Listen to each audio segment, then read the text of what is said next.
Hey guys, I'm Randy Unger, and this is another episode of Under the Radar, where we talk all things film. And I have with me tonight two recurring guest critics and two good friends of mine.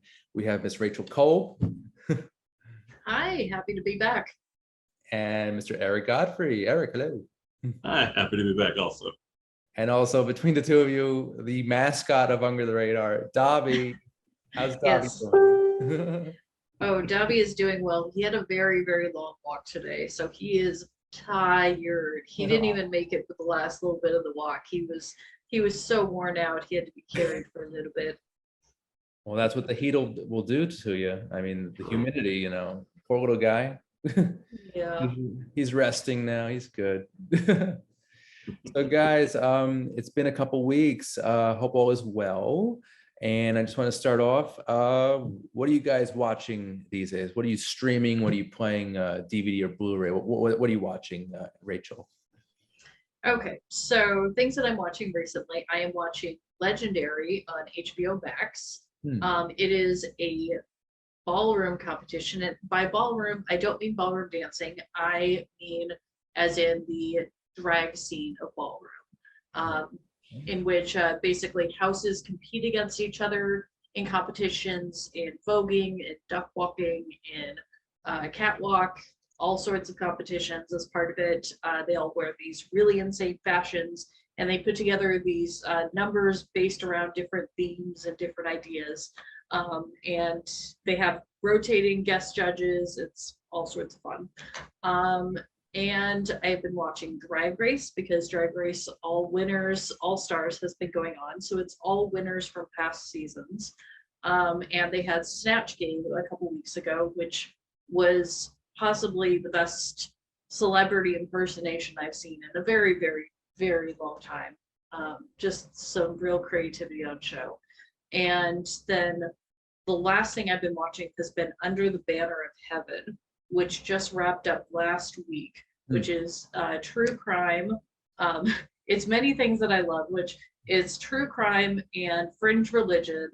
And it had a really amazing cast, including Andrew Garfield and the actor who plays his partner, that I'm going to have to look up his name because he's just fantastic. Yeah, from Hell or High Water.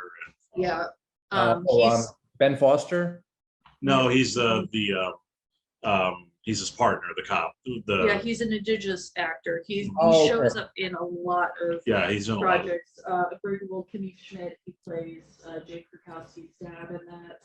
Okay. He's always delighted when he shows up. Yeah. Side note, Hell or High Water, one of the best Westerns in the past 10 years. One of the best films in the past 10 years. Phenomenal. Absolutely fantastic. Yeah.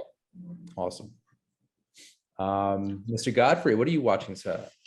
For me, we're Disney Plus. We're watching Obi-Wan. Caught up on that. Miss Marvel just started, so we got the first episode of that. But definitely, my addiction right now is Star Trek: Strange New Worlds. The fourth episode, Memento Mori, might be some of the best Star Trek I've seen. Since Next Gen, since Deep Space. So I cannot get enough of Strange New Worlds. That is a bold statement. Best since Deep Space Nine. Okay, cool. I think I may have to get Paramount Plus just for that, just for the. And hot take. I know there's a lot of people like, I love Lower Decks, so I don't know why people are critical of it. I think the show is hilarious and fantastic. Now, I haven't caught it yet, but is the humor like Family Guy-esque? Yeah, kind of. I'm trying to think of the way to describe it, because what's nice about the humor is it's still very Star Trek. It's very much humor designed to make Trekkies laugh, and that's why I'm kind of surprised that it hasn't, that there's people who are really critical of it, because it's like, this is designed for Star Trek people. Like, these jokes are meant for Star Trek fans. Right. So it's not getting a lot of love from the Trekkies? I think it is now. Like, I know the second season was getting a lot more love, but I just, it's one of those things you get in the online world. Loudest voices tend to be negative, but I absolutely love Lower Decks. So cool. I'm going to check that out. And Picard and Strange New Worlds. Discovery is not that strong in your opinion? I really like the problem is I'm a little bit behind on Discovery. I really liked the first season. It's just Discovery is, they wanted to do basically every season is essentially a giant storyline. And what's nice about Strange New Worlds, it's back to kind of every episode is its own thing. So it's kind of nice to go back to just every week the Enterprise is like there's a comet about to hit the planet, or the Enterprise is weakened and trying to escape an enemy inside of a around a black hole, instead of like just this long drawn out season long conflict. Okay. And so Discovery is more for the long term storytelling, where Strange New Worlds is more for that next gen feel. Okay. And Picard, does that fit in? How does that fit in terms of style and No, that's pure nostalgia. Okay. It's the getting to see Jean-Luc Picard doing his thing again, and especially considering that the third season they're bringing everyone back from next gen, so it is pure nostalgia bait. I love it. And they all look really good. Like I've seen pictures of them recently. Mm-hmm. All 7 of them, they look really good. So I'm excited to check out Picard at some point. It's awesome. Yeah. So as for me, just busy with work, and I try to see whatever I can. Actually last night, Forrest Bennett, a good friend of the show, we finished our Back to the Future trilogy screening series with part 3, obviously. And we had never seen parts 2 or 3 on the big screen before. So we were geeking out hard last night, especially when you see that time train, come right into the camera. It's, yeah, it doesn't get any better than that. That's pure movie magic. And I'm really, really happy that we got to experience that on the big screen. So awesome. Also, I have just been watching random clips of Triumph the Incel Comic Dog still. Whenever I'm bored or on my lunch break, I throw on a clip, and Robert Smigel,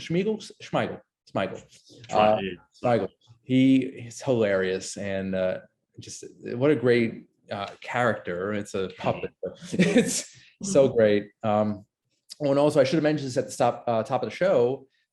Today is June 8th, and it is Ghostbusters Day. So I just want to wish everybody, all of the fans of the show, all of my friends, everyone watching right now, I hope they're having a great Ghostbusters Day. Hope you're watching the first few films, playing the video game, reading the comic books, and even, hey, I don't judge, play with your action figures. It's all good in the Ghostbusters community. But as for me, actually last Saturday, we had an early Ghostbusters Day celebration in front of the firehouse in Tribeca, New York. And we had 2 of the stars, well, not stars, but very supporting actors from the first film, 1984's Ghostbusters, show up. We had the police captain, who basically comes down to the basement to shut down the containment grid right before all the ghosts flood out and fly over Manhattan. He is the one who basically is with Walter Peck and enforces the shutting down of the grid. We also had a very minor, I wouldn't even call him, I mean, he's an extra in one of the scenes. He's like this Hare Krishna guy. He's in like a white outfit. He's kind of dancing around in a weird religious, I don't even know how to describe it, but he's billed, I think, as Hare Krishna guy. I think I know who you're talking about. Hare Krishna acolyte. And he's got like some Stay Puft marshmallow on his head, and he's dancing around in the crowd outside Dana Barrett's apartment. Very random person to get for Ghostbusters Day, but he was there. He also played some live music. There was a bunch of ghost heads in full gear. There were, they brought their kids. There were tons of tourists asking for photos. So it really was a cool day. It was a special day, and I'm really glad I got to experience that and to be a part of such a great community. It's like that every time there's an event, from parades to slime labs to just various events and screenings throughout the city. Before this, we did a kid's birthday party. I think he turned 9. That was in Long Island. And prior to that was the Ghostbusters Afterlife premiere, which was amazing. We were waiting in line. We were interacting with different people. Jason Reitman, he introduced the film to a room full of like 300 ghost heads. And he ran down the aisle and he gave us all high fives. Very cool guy, class act. That had to be fun, yeah. Yeah, it was really cool. But Ghostbusters Day, real quick, are you guys ghost heads? I know you're maybe casual Oh, fan. definitely. Like I would say that both of us are pretty big fans of Oh yeah, Ghostbusters. absolutely. Yeah. Still have. It's a shame though. We still have not seen the most recent film. Still have not seen Afterlife. Now that it's on streaming, there's no excuse. You have to. Yeah, it's. I don't know how. It's just one of those ones that just somehow continues to go by the wayside. And I'm like, every time I'm like, how have I not seen this yet? Yeah. Well, I mean, they do say there's a lot of fan service, but we don't care. It's just a beautiful film. It's a love letter to the original movie. And yeah, you guys should definitely check it out whenever you can. Absolutely. I think Dobby would appreciate it too. So, and I must mention also that my sister-in-law and I actually came up with what we think would be a really amazing addition to the Ghostbusters.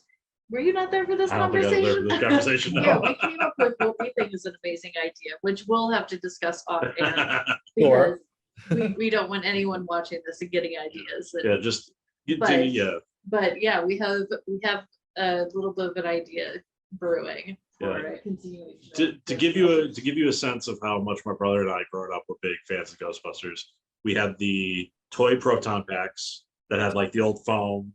Yep. We drank Ecto Cooler High C, and we even had the toy firehouse. So we had a lot of the action figures.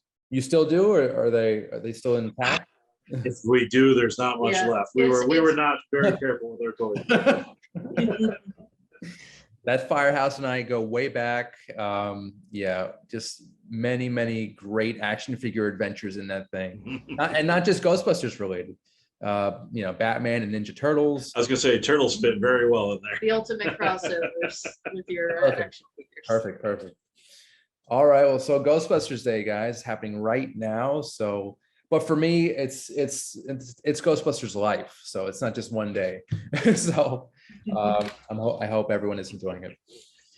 All right, guys. So let's get into our first review. And this was an interesting little film. It's called Eiffel, and it is a romantic drama, a historical drama about Gustav Eiffel, who is he was a civil engineer who erected the Statue of Liberty and then the Eiffel Tower, two of the most iconic structures in the history of mankind. But this film doesn't really focus on that. It focuses more on his love life. And basically, this woman that he's known since he's very young, kind of childhood sweethearts, and kind of the ups and downs of their relationship. Romain Duris plays Eiffel, and Emma Mackey plays the love of his life. And it's a sweet film. It's an understated drama. I was expecting more of like the construction of the tower and kind of like the really in-depth construction process. I was a little let down in that respect because it did turn out to just be kind of a standard romantic drama, which didn't really offer much new in terms of plot or style. I mean, it's a beautiful film, don't get me wrong, and the acting is decent, but overall, I was a little underwhelmed by this film. Guys, what did you think of Eiffel? So I would actually compare this movie and the story that it's telling a lot to Pillars of the Earth. Yeah. Extremely similar in a lot of ways. And I think that there's going to be potentially a lot of crossover appeal for people that enjoyed that. Pillars of the Earth is sort of, I kind of want to call it a historical drama, but it's not really based on like historical figures, but it's about the building of this church. Okay. And about from the perspective of people that are religious, but also people that just see it as an opportunity to build something beautiful and to play with the architecture and everything, and about all of the different obstacles that they run into, whether it be supplies, whether it be money or workers or the politics of it, because there's some people that would benefit politically from having it not be built. So, and this very similarly, Eiffel deals a lot with sort of the behind the scenes stuff, like the fact that like the media turns on the project and that the press is like making him out to be, like basically this monstrous figure in like the papers and stuff, and basically turning public opinion against him. And then also, of course, the fact of him having to keep his financial backers happy, and the fact that his past romance is actually causing conflict in all of this. And there's also a lot of similarities with the fact that in Pillars of the Earth and in this, that they're talking about something that is going to be lasting, something that's going to be like that, not just that your children will see, but that your children's children's children will see, that it's something that will be lasting for generations and be like a symbol of pride for a community. Right. I think the part that I really enjoyed in Eiffel was a lot of the sort of class warfare stuff going on too. The fact that Eiffel, that they play it up that he started like not being born into wealth or being born into privilege, but having to really like Build just himself up. yeah, exactly, to really make it so they couldn't ignore him and they couldn't ignore the talent and everything that he brought to the table. So and the romance is very, like, I think it's very well done too. And I think a reason why it works is the actress that they have playing the love interest in this is she's really fantastic. I didn't even put this together until Eric pointed it out, but she's also one of the leads of Netflix's Sex Education, which is a show I enjoy a lot and I never would have put together because I mean, she just looks very, very different in Sex Education, and she's also not speaking French in Sex Education either. So, yeah. But Rachel, did you enjoy the film? I would say I enjoyed the film quite a bit. And it's definitely one that I want to read up more on the building of it. I do agree with you that every time they had a scene that was about the building of it, I kept kind of wanting more of that. Like the whole sequence with them together, getting that one beam into place and getting the like getting it to connect and everything, I thought was just so cool. Yeah. And it also like really shows that to be able to build something like this at any time is a feat, but to be able to build it at that time with the resources and everything that they had is it's just amazing. Yeah. 300 meters into the sky, and all of that manpower, all of the workers, the thought that went into it. Gustav Eiffel is just, he was a genius apparently. It's really evident that he was really ahead of his game. And I wanted more of that. I wanted more of the behind the scenes stuff, but no, I can definitely, I agree, because that's the thing is like, they do go into depth about the mechanical engineering aspect about it, just like the realization of just how much like never before seen stuff that they were using to build this thing, and how it's kind of to the point I was talking to Rachel, I'm like, I couldn't blame the citizenry for being like, it's gonna fall over. And when it does, it's gonna take a ton of us out. This is so irresponsible. And so it's like, I probably would be one of those. I'm like, that thing's not gonna stay up there. Right.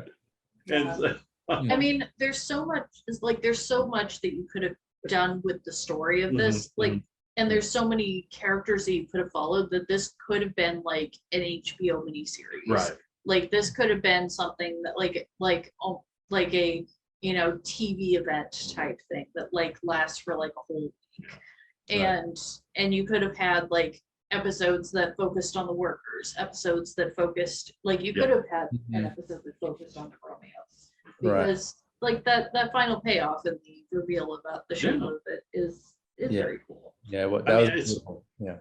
It's I've heard the term a lot, the dad movie that's been tossed around a lot, like for like Finest Hour, Bridge of Spies, like the dad movie. I feel like this one's like, this is the mom movie. This is the, hey, your parents are looking for something nice to watch on like Netflix or on something. Like I almost put it weirdly, it was a movie we reviewed here. It's the one where it's that small Irish town that buys the horse. The one with Toni Collette? With Toni Collette. The Oh, racing horse. that was a weird one. Yeah.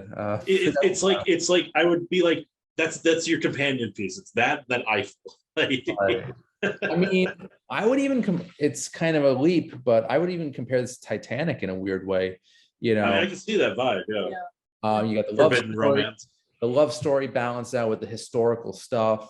But I don't think it was a good balance here. I think that the romantic story overshadowed the historical background and all that. But I don't know. I didn't love it, but it was decent. It was what it was. But I guess I would say overall, I liked it. Overall, it was Yeah. I think it was more because I didn't. It's one of those ones you don't know what you're getting into, and it was well made. It was very pleasantly, and it had enough stuff to keep my interest. So it's one of those ones I'm like, I know that if I'm talking to my parents, I'll be like, you know what? I think you guys would enjoy this. yeah, this is a mom and dad movie for sure. Yeah, this is hey, if it's on Netflix or on it, I think you guys should watch it. I think you really like it. Oh, and I looked it up. That Toni Collette movie was called Dream Horse. Yes, thank you. Yeah, that wasn't so bad, but it was. Oh yeah, but that felt the same way. It's like, hey, mom, dad, I think you really like the Dream Horse movie. So is this on your guys' radar? What do you think, Rachel? Yeah, I would say this is on my radar. If anything, at the absolute worst, you will watch this movie and you'll be curious about history and curious about architecture, and I think that's a win overall. So Okay, Eric, what do you think? Like I said, it's pleasant. It's fine. It's one of those things like I don't think I would ever actively seek it out, but it's one of those ones if you watch, you're not gonna at the end of it, you're not gonna be like, I can't believe I wasted, an hour and a half of my time watching this movie. And I think it's enough that I kind of want to learn more about Gustav Eiffel. yeah. Being the bad historian I am, I had no idea the guy who worked on the Statue of Liberty also built the Eiffel Tower. I had no idea until I watched this movie. Mhm. Yeah, and basically this movie is going to inspire many people, including myself, to visit the Gustav Eiffel Wikipedia page. So, True. Yep. so that's good. And it's on my radar too. It's a sweet little drama, and it's got some good historical accuracies and some good footage of the actual construction of the tower. So I say go see it. Yeah. All right, guys. So that is Eiffel, and it is now playing in theaters. So go check that out. All right. So we're going to take a short commercial break, but we'll be back with our second movie review right after this. Under the Radar is brought to you by Magnitude Jewelry. Add a 2 to match your attitude. Patent pending, interchange genuine gemstone and crystal EMF protection jewelry. For more information, please visit magnitudejewelry.com/gemgirl or call 718-268-6634.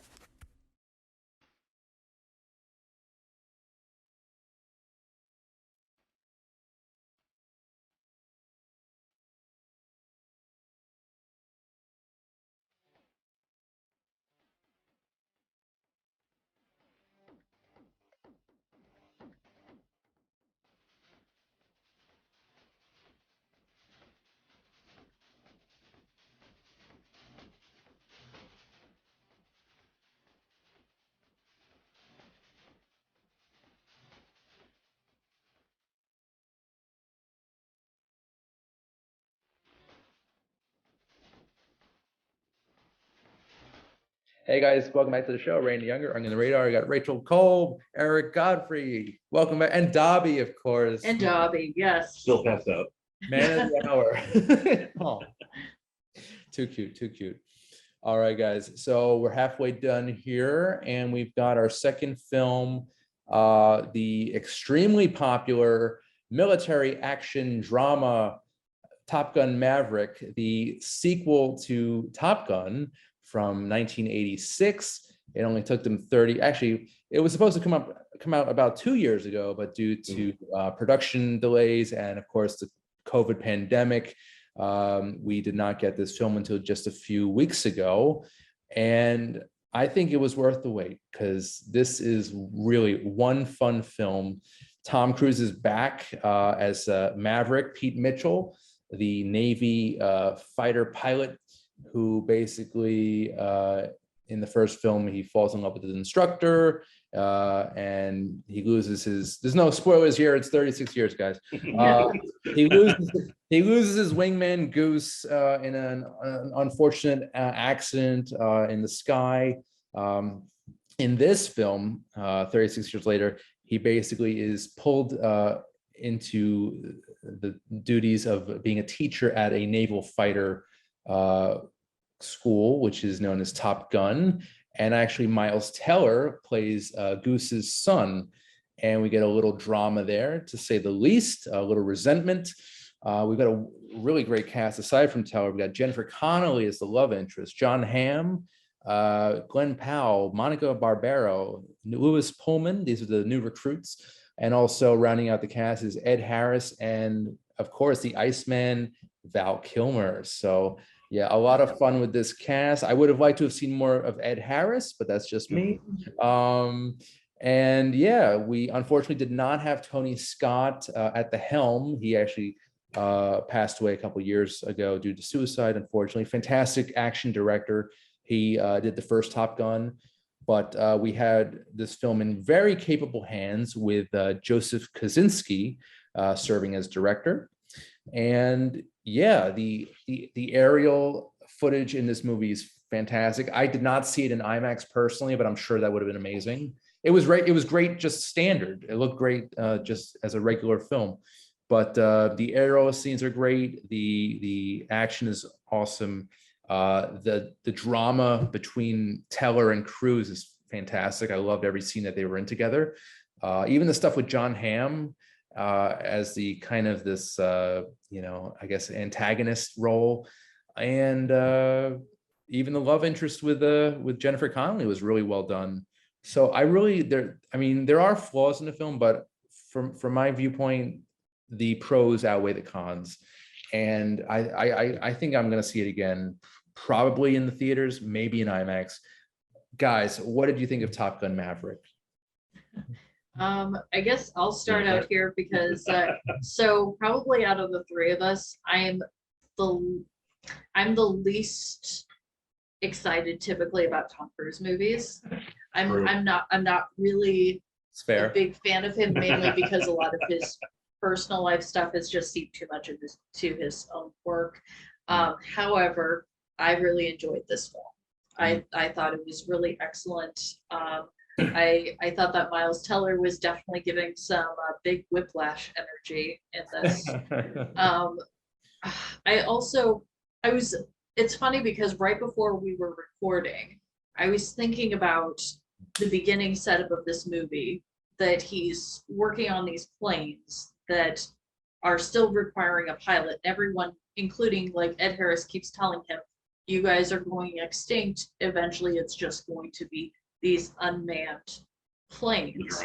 And I was thinking, I was like, well, that doesn't really come back as much. And then the more that I thought about it, I'm like, no, the whole like thrust of the movie is about the fact that John Hamm's character keeps trying to plot this mission as though it was just an unmanned plane.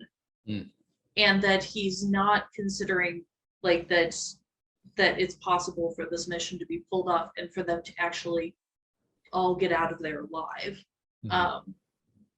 And the fact that the character of Maverick is like pushing for something that's even greater because of the fact that human life is just that important to him. And that he's like that it's it's kind of a weird moment of like American exceptionalism. We are the best, and because we are the best, we can pull off this thing that seems impossible. So because we value our people that much. Right. It's a very 80s mentality of like, we're number one. And yes. The first movie right there. Yeah, basically. I think it's just a wonderful follow-up to that. And it expands on Pete Mitchell's, background and his history.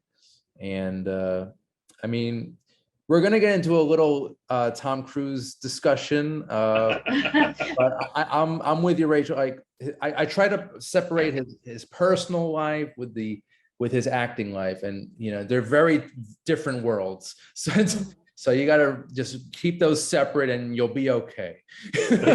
He definitely had an easier Yeah. time with this one. Than I the had a much easier time with this one also because I felt like it was so much more of an ensemble movie with all of the characters that he's having to teach and everything, and that it felt more like a passing of the torch type movie. It's kind of like Afterlife in a way. Yeah, and the other movie that actually I was thinking a lot about after watching this was Creed. Oh yeah. Okay. If you're taking a movie from the 80s that has been parodied to death and is basically just like a fixture of pop culture, and then you take it and you bring it back and you continue the story in a way that's so much more mature and really well done, and again passing the torch to and another example of that 80s to now passing the torch, Cobra Kai. Yes, exactly. That's really that's the trend right now, apparently. You know, I mean, it's okay. It's it's a kind of lazy filmmaking, but it works for the most part. That's what audiences want to see. And so well, I mean, Maverick is so 80s, we even have Gaga singing a power ballad. Yeah, I have to say that was probably one of my favorite bits of the movie. I really loved that last sequence of him flying and just Lady Gaga's power ballad coming in. I Top Gun is one of my guilty pleasures. That was a movie I've just loved my whole life. It's just it's hard to describe other than just its planes go zoom really fast, right. and I've always had a soft spot for the original Top Gun, and Maverick just no pun intended topped it. Like, it's the thing of it's like I never knew this was the sequel I always wanted, Top Gun. Wow. And like I especially because what you're talking about, I think what really works is that they nailed the dynamic between a Maverick that's both wanting to be a more mature mentor, but is also still the loose cannon that's always gotten him. So he's constantly being torn between wanting to be the irresponsible Maverick from the original one and actually being the sage wise, I've grown up now. And it's like, so it's Maverick. It's like, I want to grow up, but I'm still like, I still see myself as stuck in this like Arrested Development. Pretty much, the same. He hasn't really grown or well, because even the movie has basically said that since the original one, you've been stuck in stasis. That you're still you haven't been bad enough for us to kick you out. But you haven't been good enough for us to put you to elevate you. Yeah. It's like a weird paradox. Yeah. It's so funny because like the first day of him teaching is literally him just being Rip Torn from Dodgeball. If you can dodge a plane, you can dodge a ball. I mean, and we haven't even really the aerial scene, the flight sequences were spectacular. Yeah, they were really however trickeries they used, and I mean, and some of that it's like I was telling everyone, it's like special effects are good. You cannot make someone's face look like it's melting off their skull as the G-forces push against them. Now, I didn't really look into this. I should have. But did Cruise do his own aerial stunts in this? Or I think he did a lot of his own. He did a lot of his own. I mean, he worked hand in hand with the Navy. Well, Navy pilots were very involved in the filming. As part of the promotion for it, he took James Corden up in his plane. He took him up at both planes. Took him up in the biplane that he's working on and flies near the end, and and he takes him up with a fighter jet also. Yeah. Wow. Yeah, I could see that. And did you guys see this in standard or IMAX? We saw it in the standard. I cannot imagine the whole movie is great, but that suicide mission is just spectacular. Yeah. Like the entire scene, from minute go, they're off the aircraft carrier to the end of the movie. That whole final mission is just like I was like in awe, just like completely quiet, just gripping my seat that whole time. And you know what, for me, that's what differentiates this one from the original. The first one, I didn't really care much for the action sequences. The flying sequences were not that impressive to me. It was more about the romantic relationship between him and No. Him and Iceman. Connolly. It was the human element of the first movie that really drew me in. The aerial stuff did not grab me as much as it did in this one. I guess because they had time, so many decades to just refine the effects technology to make it look so cool. Yeah, even though the first one was revolutionary, how much they like Tony Scott worked, like it was I don't think before that nobody had really worked with the military directly to get that type of footage. Like they were able to, because I know like one of the big things, I think it was the first movie to ever film actual Navy fighter planes, because the Navy let them basically strap cameras to these things, and so a lot of those shots were for their time, like nothing like it before. But I think that's the problem is, as thing, it's like what was like, oh my God, we've never seen anything like it, and now it's like, well, we've seen a lot like it. How do we top that? That the Top Gun, the original Top Gun was the train coming up the Exactly, yeah. This is the greatest thing I've ever seen. And then this is like Avatar. You're telling me that you're going to build a flying train that can go through time? How can you top this? Yeah, and I love that. I think the first movie and this movie, it pretty much started with the same shot or very similar shots of the aircraft carrier at dawn. It's a very orange sky with Harold Faltermeyer's score in the background. They kind of remixed the Top Gun anthem, they call it. Also, speaking of music, Hans Zimmer provided some of the score in the new one. So that was pretty awesome. He actually was a frequent collaborator with Tony Scott in the 90s, late 80s, 90s. And speaking of military footage shown in Tony Scott movies, I think in Crimson Tide, they used some footage from like actual submarine yard. I think you're right, yeah. Yeah. So because Scott, throughout his entire career, had a very good, because of Top Gun, had a very good working relationship with U.S. forces. It's awesome. Yeah, so the first Top Gun was 86. I'm not sure, I'm not really familiar with his career prior to Top Gun, but I know after that he did a ton of action movies, some of which were very military based. But yeah, fantastic. I wanted to get into a little bit of a Top Gun Tom Cruise discussion. I mean, the man is bonkers. His personal life has been the subject of a lot of scrutiny over the decades, especially with the famed Oprah Winfrey couch jumping incident. And of course, his Scientology stuff. But other than that, I mean, he was never really a violent guy, as far as I know. He wasn't really a bad guy. He was just a little neurotic. He's a Scientologist. That's really all there is. That's all. Like this is something that honestly I could probably talk for a very long time. Like I could talk at length about this, but okay. Most of my problems with Tom Cruise tend to come in with his very close relationship with David Miscavige, who is the current head of Scientology. Okay. And a lot of ways in which him and David Miscavige have exploited what is Scientology's biggest resource, which is its members. But again, separating the man from the artist. Yes. How do you feel about Tom Cruise, the actor? I mean, it's the thing of it's like with Maverick, it's one of those things that's like, I'm not a big fan of the saying, but it's kind of like, man, he like, especially in Maverick, it's like, he felt like an old style movie star, like kind of like, it just is, there's something about it. I don't know exactly, I can't put my finger on it. The more I've thought about it, it's like, yeah, you're right. This just felt like an old style movie star. There's just something about it.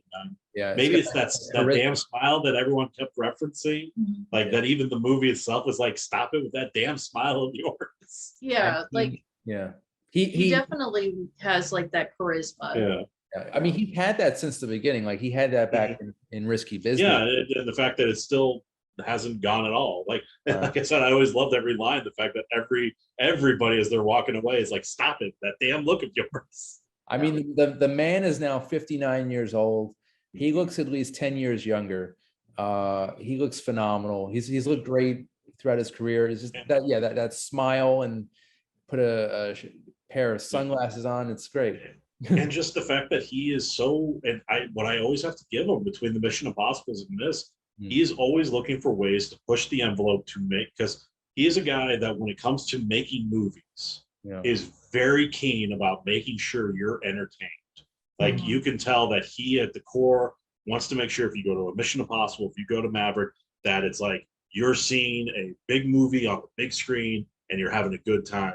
He is always, his films are always great times. And so it's like he's good. He's really good at that.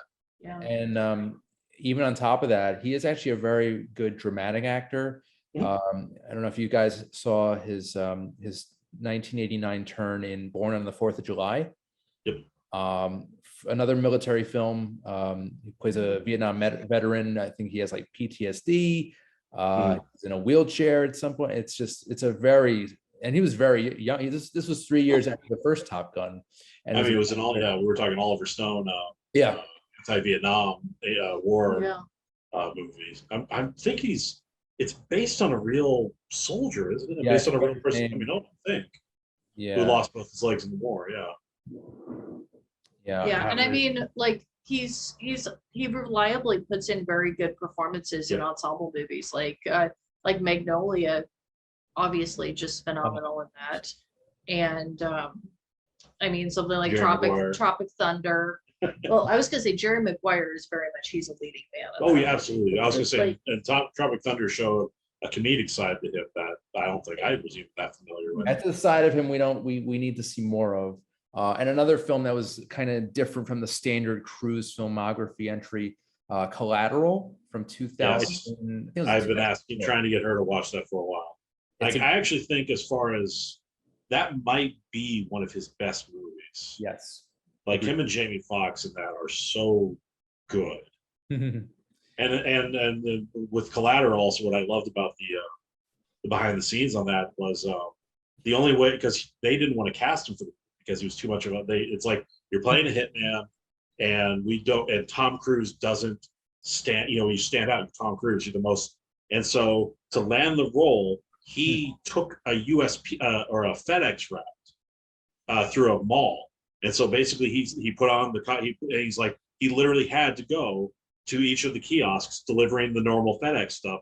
And the producers were like, if anybody sees you, we're not going to hire you. And there's actual undercover footage of him as Tom Cruise, the FedEx man, going to, and even to the point where he sits down with somebody at the food court, has a coffee with them, and nobody's like, oh my God, it's Tom Cruise. And that's why he landed Vincent in Collateral. Phenomenal. Yeah, I got to go back and rewatch that, but it's I remember really enjoying his performance. It's very different, not what you expect from him. Collateral holds up. It is a fantastic film. Him and Jamie Foxx. Can we talk for a second about Val Kilmer? Oh my God, that's true. Yes. What a lovely tribute to Val Kilmer. Sorry, guys, I don't have to say it. I'll say it again. No spoilers in this moment. Yep. But he is in it. Val Kilmer is in it. We all. Well, I think we reviewed Val last year. Yep. Yes. The documentary about his life, basically documenting every moment of his film career and all that. And we all know that in recent few years, he did come up with it was throat cancer, and it affected his speech significantly. And that does play a role in this film, but it is still awesome to see Kilmer back as Iceman in this. So yeah, that was really, really nice. Rachel, how did it feel for you to see Kilmer back on the screen? He didn't even need to say a word. Like just when he showed up, it was just so good to see him, and good to see him smile, and good to see there's just the warmth that comes off of him on screen. Yeah. I don't know how much he's up for doing more acting roles, or even if he could have been in the movie more, or if he wanted to be in the movie more. But I always want more of Val Kilmer. It was an appropriate amount given his circumstances. Right. Well, what I like is it shows you, again, we're talking about Cruise as the old style movie star. It's like if Cruise has the $1 million smile, then Kilmer, even through all of his health stuff, the eyes, it's like the magic is absolutely still there. Yeah. And what he can do just with his eyes, during that stuff, it's like, you still got it, sir. It's like it never left you, and you still got it. They were perfect in the first movie. Like the rivalry between them was so believable. Yeah. Just two very good actors, toe to toe. So Yeah. really cool to see him. Let's talk a little bit about the rest of the cast. What did you guys think? Did you think Jennifer Connolly was a good replacement for Kelly McGillis? I mean, it's sad that they obviously couldn't get her to come back, but I feel like Yeah. it's like Connolly once again. It's the thing of it's like, she fit that role perfect. You probably couldn't ask for anyone. Yeah. Like I you're mean- asking for someone to come in and make it feel like her and Maverick have had years worth of will they, won't they off screen, and I absolutely got it. They had good chemistry. I do want to clarify, it wasn't a question of that they didn't get her back. They didn't ask. They did not ask Kelly McGillis back, Ask. which they did not ask her back because Kelly McGillis was asked about it by someone in the press, and she said they never that's true. called. Interesting. She's like, Because she's still working, right? She's still around. I think she's retired. Is she retired? Yeah. Okay. And she kind of made some comments that alluded to that she's like, look, I don't look like what I used to, so that's probably why they didn't call me. Oh wow, she's got some self-esteem issues, it seems. Well, So she doesn't look bad. She looks, I mean, she's a little older than Cruz. She's 64 now. Yeah. And I think it's less the fact. I think it's less that she has self-esteem issues and more that She doesn't look like Jennifer Connelly. well, yeah, and also I think that she has a very clear-eyed look at Hollywood, like that she's not looking at it through rose-colored glasses. So I think she knows what they were wanting to put in that role, and she also probably like she doesn't live in a bubble. Like she has seen, who Tom Cruise gets cast against in these movies. Okay. And like who he's still getting cast, like for his romantic interests. Nice. And yeah, I can't say it probably wasn't a big surprise for her that she didn't call. I think though the one thing that was surprising for me, and this is completely off topic, I do like Miles Teller, but I didn't really until there's a shot where you actually see Miles Teller with his mustache next to a picture of Anthony Edwards as Goose. Yeah. I'm like, you know what?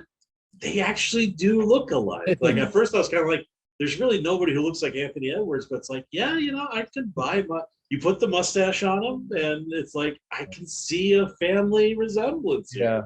Yeah, it was smart casting on the film's part for sure. And I appreciate the fact that without going into the spoilers, that I knew there was going to be rivalry between Rooster, Goose's son, and Maverick, but I appreciated it wasn't for the "you killed my dad, that's why I'm mad," that they actually figured out a much better reason for Rooster to be angry with Maverick than just my dad died because of you. Yeah. And I was like, thank you for going for something less like subtle. Like you figured out a much better dynamic for the two of them. And I think we owe that to the writing staff. It's actually a bunch of people who contributed to the script. Aaron Kruger, Eric Warren Singer, Christopher McQuarrie, Peter Craig, and Justin Marks. So it's a pretty big team there. So that's pretty good. Was that Tom Cruise driving by? Yeah, there you go. Talking about me. Imagine. Special guest, Tom Cruise. But yeah, I think this is a lot of fun, and Cruise has still got it. He's been working for like 40 years now, and Eric, I totally agree. He puts on a good show, and he wants his audiences to just have fun. Yeah. And like I said, I cannot stress enough the whole mission is just you're glued to your seat. You're not going to look away. And two other side characters that I very much enjoyed in it. I really enjoyed Glenn Powell as Hangman. I thought he was, he's both, he looks like the perfect man. Like he doesn't look real, but he also has a super punchable face at the same time. That's great. And very much. Yeah. He is, he just was very well cast for that role. And then I'm blanking on the actor's name who played Bob. Yeah.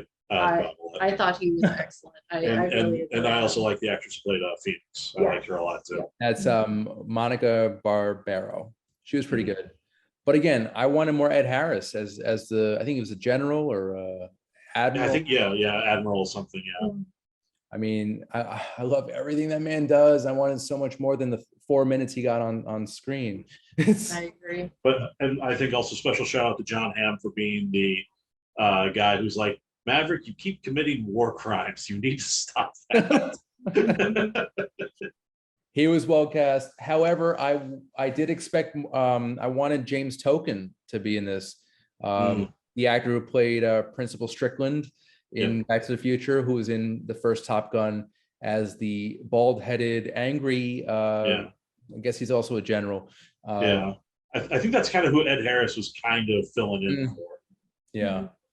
I mean, but James Token's still around. You know, he's in his 90s, but he's still I'm sure he can still be as grouchy as he ever was. I'm sure. Awesome.